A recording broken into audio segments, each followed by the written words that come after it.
went down a rabbit trail.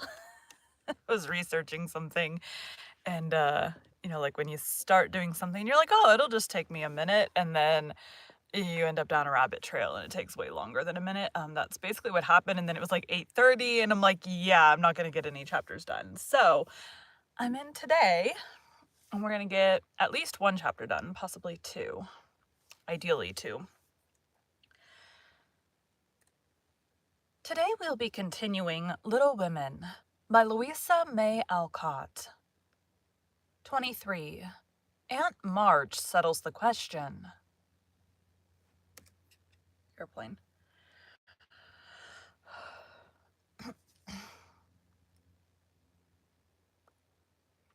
It is a Wednesday for me right now.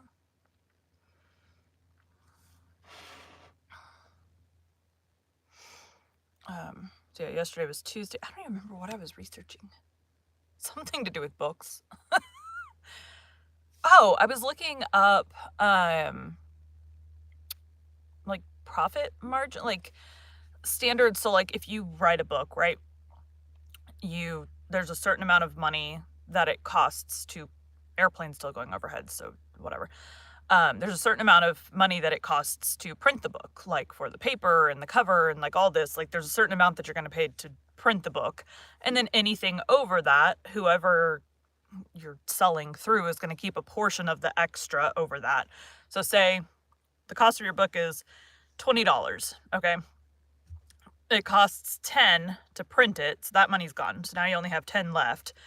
And whoever you're selling it through, Amazon, Target, Walmart, Barnes & Noble, whoever, is going to take a percentage of that as well. So then you have this little percentage that's going to go away too. So now we're down to this much left. So I was trying to figure out what normal, like what most authors sell, like profit margin is. And then I was doing like all the different places that print books on demand have like calculators where you can put in like the specs for your book and see.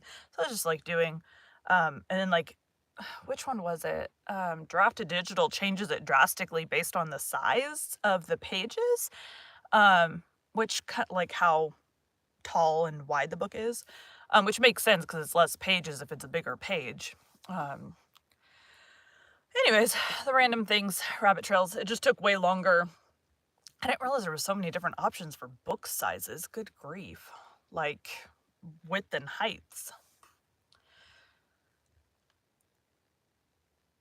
They're static right now. Like bees swarming after their queen. Mother and daughters hovered about Mr. March the next day, neglecting everything to look at, wait upon, and listen to the new invalid, who was in a fair way to be killed by kindness. As he sat propped up in a big chair by Beth's sofa with the other three close by, and Hannah popped in her head now and then to peek at the dear man. Nothing seemed needed to complete their happiness, but something was needed, and the elder ones felt it, though none confessed the fact. Mr. and Mrs. March looked at one another with an anxious expression, as their eyes followed Meg. Jo had sudden fits of sobriety and was seen to shake her fist at Mr. Brooks' umbrella, which had been left in the hall. Meg was static. Meg was absent-minded, shy and silent, started when the bell rang and colored when John's name was mentioned. Amy said, "Everyone seemed waiting for something and couldn't settle down, which was queer since Father was safe at home." And Beth innocently wondered why their neighbors didn't run over as usual. Laurie went by in the afternoon, and seeing Meg at the window seemed suddenly possessed with a melodramatic fit, for he fell down upon one knee in the snow, beat his breast, tore his hair, and clasped his hands imploringly, as if begging some boon. And when Meg told him to behave himself and go away, he wrung imaginary tears out of his handkerchief, and staggered round the corner as if in utter despair. "What does the goose mean?" said Meg, laughing and trying to look unconscious. "He's showing you how your John will go on by and by. Touching, isn't it?" answered Jo scornfully. There's a hair. There it is. It was like stuck between my eyelashes and my cheek, and it was just tickling. "Don't say my John, it isn't proper or true." But Meg's voice lingered over the words as if they sounded pleasant to her. "Please don't plague me, Joe. I've told you I don't care much about him, and there isn't to be anything said, but we are all to be friendly and go on as before." "We can't, for something has been said, and Laurie's mischief has spoiled you for me. I see it, and so does Mother. You're not like your old self a bit, and seem ever so far away from me. I don't mean to plague you, and will bear it like a man, but I do wish it was all settled. I hate to wait, so if you mean ever to do it, make haste and have it over quickly," said Joe pettishly. "I can't say or do anything till he speaks, and he won't because Father said I was too young," began Meg, bending over her work with a queer little smile, which suggested,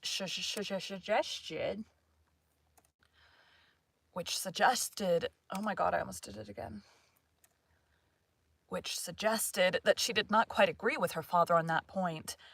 If he did speak, you wouldn't know what to say, but would cry or blush or let him have his own way instead of a good decided no.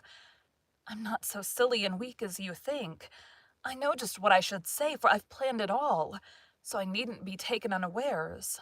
There's no knowing what may happen, and I wish to be prepared." Joe couldn't help smiling at the important air which Meg had unconsciously assumed, and which was as becoming as the pretty color varying in her cheeks. "Would you mind telling me what you'd say?" asked Joe more respectfully. "Not at all. You're 16 now, quite old enough to be my confidant, and my experience will be useful to you by and by. Perhaps in your own affairs of this sort. Don't mean to have any. It's fun to watch other people philander, but I should feel like a fool doing it myself," said Joe, looking alarmed at the thought. "I think not. If you liked anyone very much and he liked you." Meg spoke as if to herself, and glanced out at the lane where she had often seen lovers walking together in the summer twilight. "I thought you were going to tell your speech to that man," said Joe, rudely shortening her sister's little reverie. "Oh, I should merely say, quite calmly and decidedly, 'Thank you,' to tell yours." I don't like how I did this. "I thought you were going to tell your speech to that man," said Joe, rudely shortening her sister's little reverie.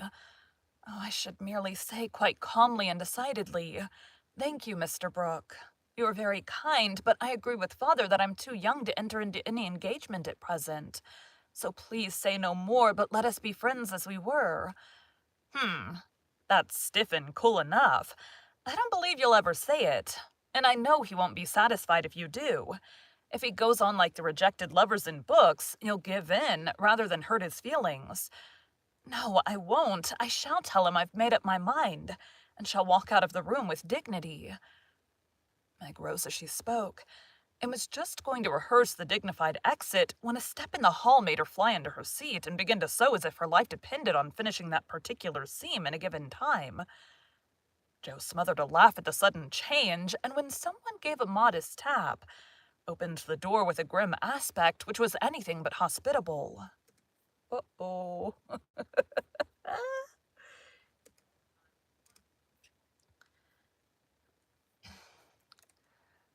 "Good afternoon. Something made a noise. Good afternoon. I came to get my umbrella. That is to see how your father finds himself today," said Mr. Brooke, getting a trifle confused as his eye went from one telltale face to the other. "It's very well. He is in the rack, Joe. He's in the rack. I'll get him and tell it you're here." Having jumbled her father and the umbrella well together in her reply, Joe slipped out of the room to give Meg a chance to make her speech and air her dignity. But the instant she vanished, Meg began to sidle towards the door, murmuring, "Mother will like to see you. Pray sit down, I'll call her." "Don't go. Are you afraid of me, Margaret?" Mr. Brooke looked so hurt that Meg thought she must have done something very rude. She blushed up to the little curls on her forehead, for he had never called her Margaret before, and she was surprised to find how natural and sweet it seemed to hear him say it.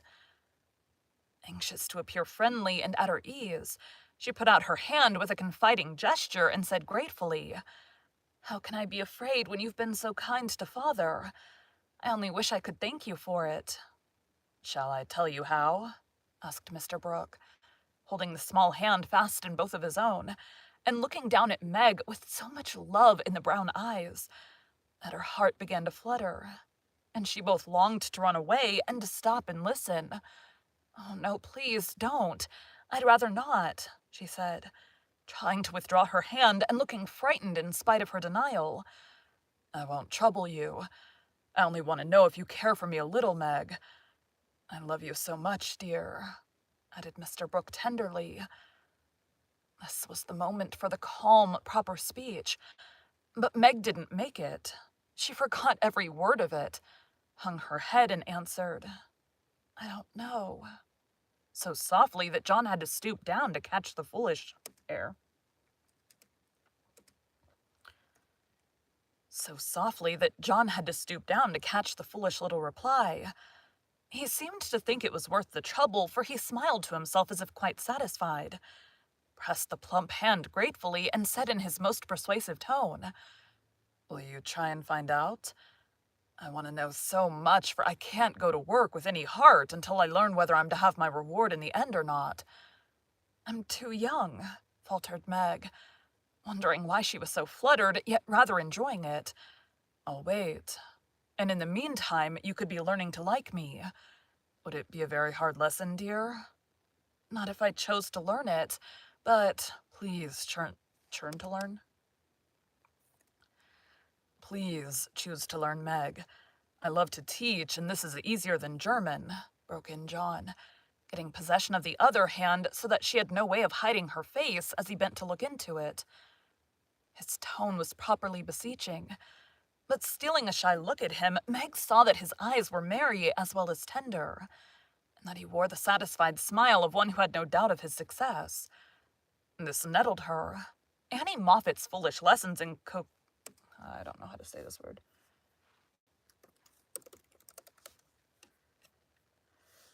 Excuse me. Coquetry?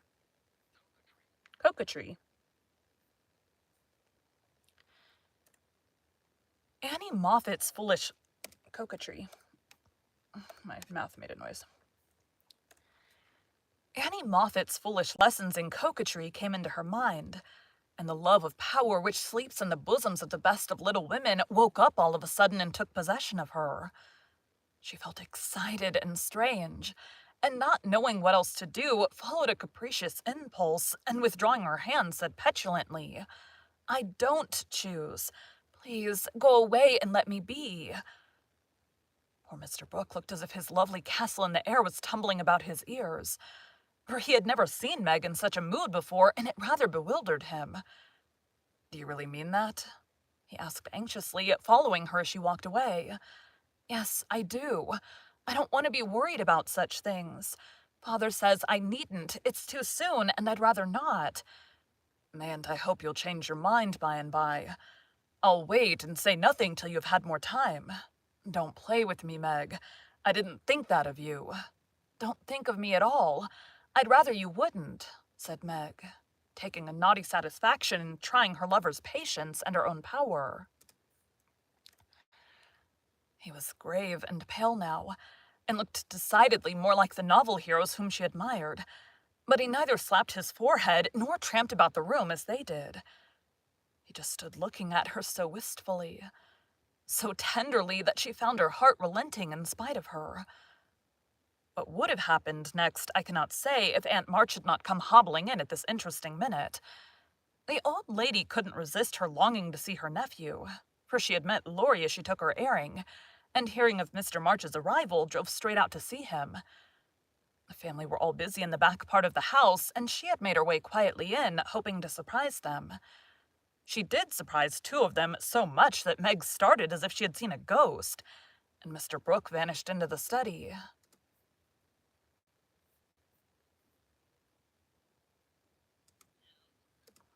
"Josephine," "Bless me, what's all this?" cried the old lady with a rap of her cane, as she glanced from the pale young gentleman to the scarlet young lady. "It's father's friend. I'm so surprised to see you," stammered Meg, feeling that she was in for a lecture now. "That's evident," returned Aunt March, sitting down. "But what is father's friend saying to make you look like a peony? There's mischief going on, and I insist upon knowing what it is." With another rap. "We were merely talking. Mr. Brooke came for his umbrella," began Meg, wishing that Mr. Brooke and the umbrella were safely out of the house. "Brooke? That boy's tutor? Ah, I understand now. I know all about it. Joe blundered into a wrong message in one of your father's letters, and I made her tell me. You haven't gone and accepted him, child," cried Aunt March, looking scandalized. "Hush, he'll hear. Shan't I call Mother?" said Meg, much troubled. "Not yet. I've something to say to you, and I must free my mind at once. Tell me, do you mean to marry this cook? If you do, not one penny of my money ever goes to you. Remember that and be a sensible girl," said the old lady impressively.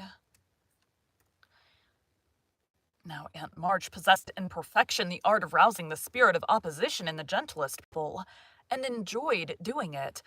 The best of us have a spice of perversity in us, especially when we are young and in love. If Aunt March had begged Meg to accept John Brooke, she would probably have declared she couldn't think of it. But as she was peremptorily ordered not to like him, she immediately made up her mind that she would. Inclination as well as perversity made the decision easy, and being already much excited, Meg opposed the old lady with unusual spirit. "I shall marry whom I please, Aunt March, and you can leave your money to anyone you like," she said, nodding her head with a resolute air. "Highty-tighty, is that the way you take my advice, miss? You'll be sorry for it by and by, when you've tried love in a cottage and found it a failure. It can't be worse. It can't be a worse one than some people find in big houses," retorted Meg. And airplane. Oof.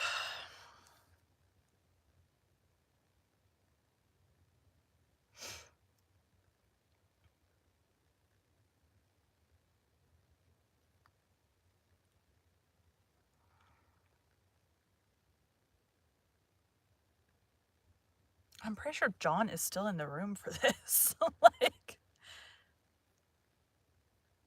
or did he sneak out?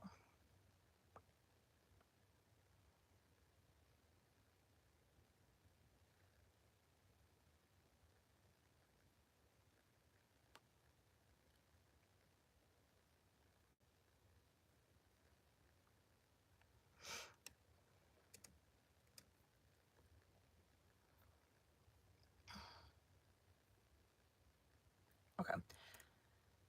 Aunt March put on her glasses and took a look at the girl, for she did not know her in this new mood. Meg hardly knew herself. She felt so brave and independent, so glad to defend John and assert her right to love him if she liked. Aunt March saw that she had begun wrong, and after a little pause, made a fresh start, saying as mildly as she could, "Now, Meg, my dear, be reasonable and take my advice. I mean it kindly and don't want you to spoil your whole life by making a mistake at the beginning. You ought to marry well and help your family. It's your duty to make a rich match, and it ought to be impressed by you. Father and Mother don't think so. They like John, though he is poor.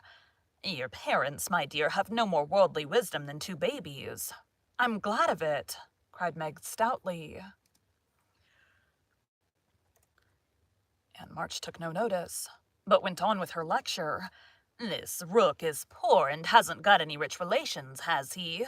"No, but he has many warm friends." "You can't live on friends. You can't live on friends. Try it and see how cool they'll grow. He hasn't any business, has he?" "Not yet. Mr. Lawrence is going to help him." "That won't last long.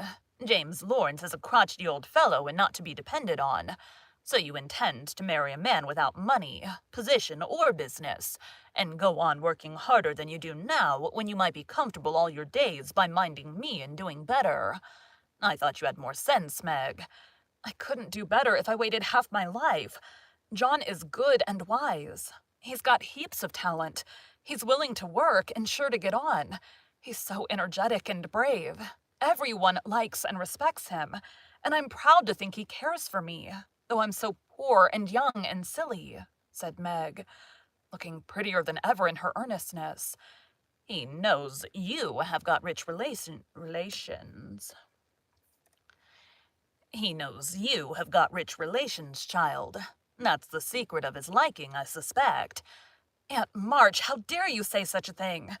John is above such meanness, and I won't listen to you a minute if you talk so, cried Meg indignantly, forgetting everything but the injustice of the old lady's suspicions.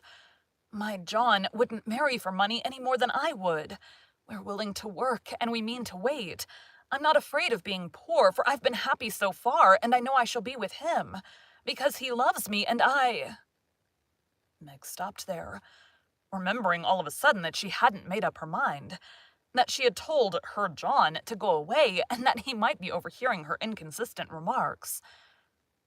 Aunt March was very angry, for she had set her heart on having her pretty niece make a fine match, and something in the girl's happy young face made the lonely old woman feel both sad and sour. Well, I wash my hands of the whole affair. You are a willful child, and you've lost more than you know by this piece of folly. No, I won't stop. I'm disappointed in you and haven't spirits to see your father now. Don't expect anything from me when you're married. Your Mr. Book's friends must take care of you. I'm done with you forever. And slamming the door in Meg's face, Aunt March drove off in high dudgeon. Dudgeon? Dudgeon? It's not dungeon. Dudgeon. Dudgeon. Dudgeon.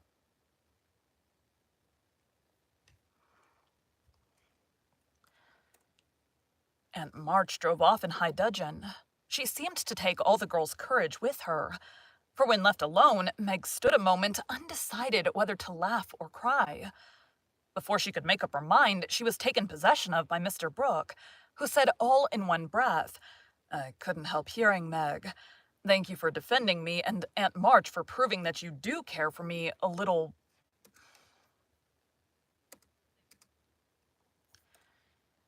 Thank you for defending me, and Aunt March for proving that you do care for me a little bit. I didn't know how much till she abused you, began Meg, and I needn't go away, but may stay and be happy. May I, dear? Here was another fine chance to make a crushing... Here was another fine chance to make the crushing speech and the stately exit. But Meg never thought of doing either and disgraced herself forever in Joe's eyes by meekly whispering, Yes, John, and hiding her face on Mr. Brooks's waistcoat. Mr. Brooks' waistcoat. And hiding her face on Mr. Brooks' waistcoat. 15 minutes after Aunt March's departure, Joe came softly down the stairs, paused an instant at the parlor door, and hearing no sound within, nodded and smiled, with a satisfied expression, saying to herself, She has sent him away as we planned, and that affair is settled. I'll go and hear the fun and have a good laugh over it. But poor Joe never got her laugh, for she was transfixed upon the threshold by a spectacle which held her there, staring with her mouth nearly as wide open as her eyes, going in to exult over a fallen enemy and to praise a strong-minded sister for the banishment of an objection...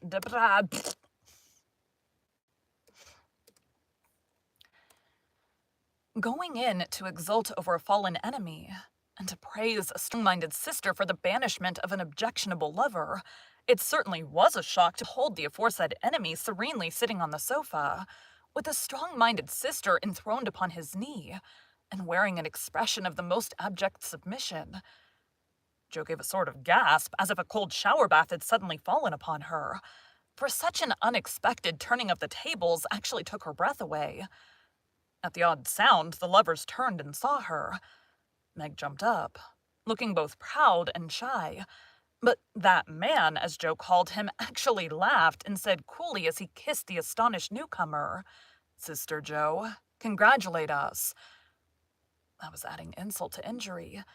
It was altogether too much, and making some wild demonstration with her hands, Joe vanished without a word.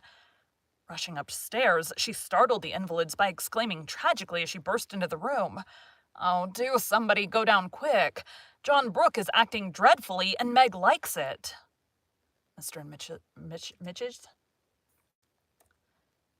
Mr. and Mrs. March left the room with speed, and casting herself upon the bed, Joe cried and scolded tempestuously.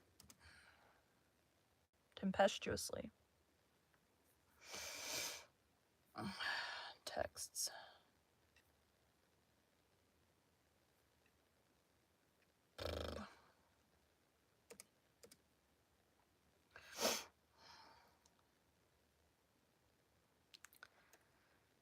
And casting herself upon the bed, Joe cried and scolded tempestuously as she told the awful news to Beth and to Amy. The little girls, however, considered it a most agreeable and interesting event, and Joe got little comfort from them, so she went up to her refuge in the garret and confided her troubles to the rats. Nobody ever knew what went on in the parlor that afternoon, but a great deal of talking was done, and quiet Mr. Brooke astonished his friends by the eloquence and spirit. Oh my God. And quiet Mr. Brooke astonished his friends by the eloquence and spirit with which he pleaded his suit, told his plans, and persuaded them to arrange everything just as he wanted it. The tea bell rang before he had finished describing the paradise which he meant to earn for Meg, and he proudly took her into supper, both looking so happy that Joe hadn't the heart to be jealous or dismal. Amy was very much impressed by John's devotion and Meg's dignity. Beth beamed at them from a distance, while Mr. and Mrs. March surveyed the young couple with such tender satisfaction that it was perfectly evident Aunt March was right in calling them as unworldly as a pair of babies. No one ate much, but everyone looked very happy, and the old room seemed to brighten up amazingly when the first romance of the family began there. "You can't say nothing pleasant ever happens now, can you, Meg?" said Amy, trying to decide how she would group the lovers in the sketch she was planning to take. "No, I'm sure I can't. How much has happened since I said that? It seems a year ago," answered Meg, who was in a blissful dream lifted far above such common things as bread and butter. "The joys come close upon the sorrows this time, and I rather think the changes have begun," said Mrs. March. "In most families there comes now and then a year full of events. This has been such an one, but it ends well after all. Hope the next will end better," muttered Chuck. "Hope the next one will end better," muttered Joe, who found it very hard to see Meg absorbed in a stranger before her face, for Joe loved a few persons very dearly and dreaded to have their affection lost or lessened in any way. "I hope the third year from this will end better. I mean, it shall if I live to work out my plans," said Mr. Brooks, smiling at Meg as if everything had become possible to him now. "Doesn't it seem very long to wait?" asked Amy, who was in a hurry for the wedding. "I've got so much to learn before I shall be ready. It seems a short time to me," answered Meg with a sweet gravity in her face. "Never seen there before. John."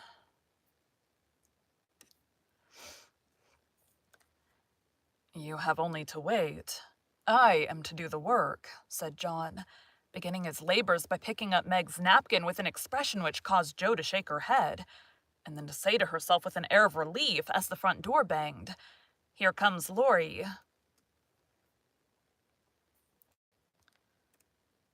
"Here comes Laurie. Now we shall have a little sensible conversation." But Joe was mistaken, for Laurie came prancing in, overflowing with spirits, bearing a great bridal-looking bouquet from Mrs. John Brooke, and evidently laboring under the delusion that the whole affair had been brought about by his excellent management. "I knew Brooke would have it all his own way. He always does, for when he makes up his mind to accomplish anything, it's done, though the sky falls," said Laurie. when he had presented his offering and his congratulations. "Much obliged for that recommendation.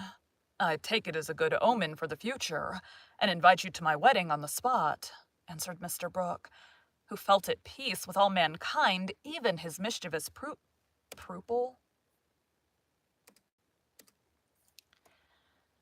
Who felt at peace with all mankind, even his mischievous pupil. "I'll come if I'm at the ends of the earth, for the sight of Joe's face alone on that occasion would be worth a long journey. You don't look festive, ma'am. What's the matter?" asked Laurie, following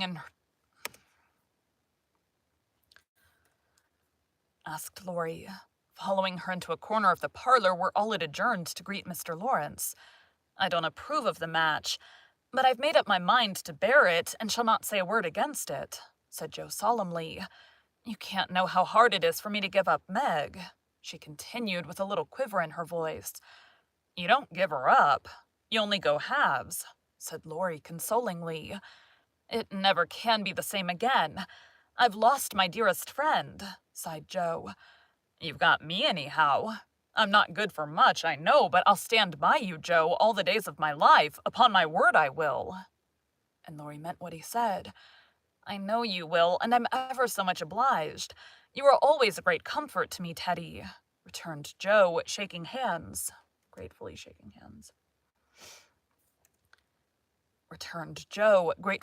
hands. "Well, now, don't be dismal. There's a good fellow. It's all right, you see. Meg is happy.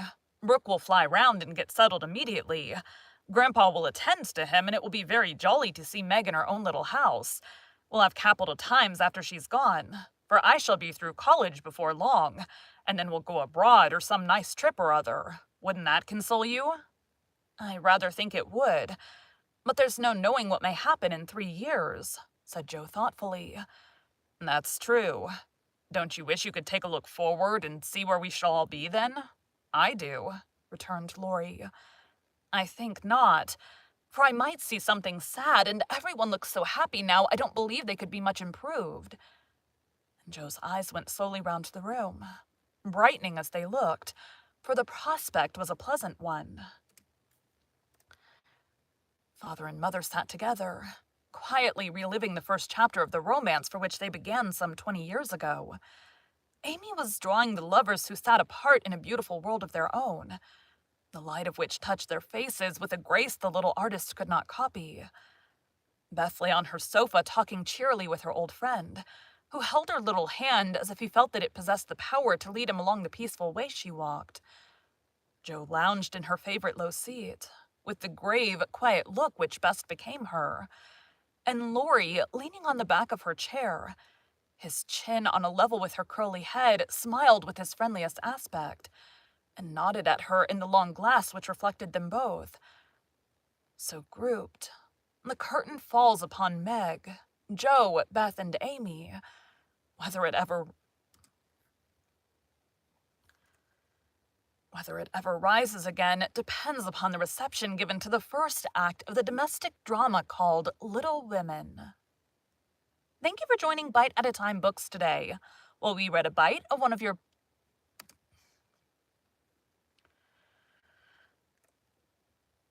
Thank you for joining Bite at a Time Books today, while we read a bite of one of your favorite classics. Again, my name is Bree Carlile, and I hope you come back tomorrow for the next bite of Little Women. Okay, we're going to jump straight into the next part because I'm running out of time. Thanks, guys.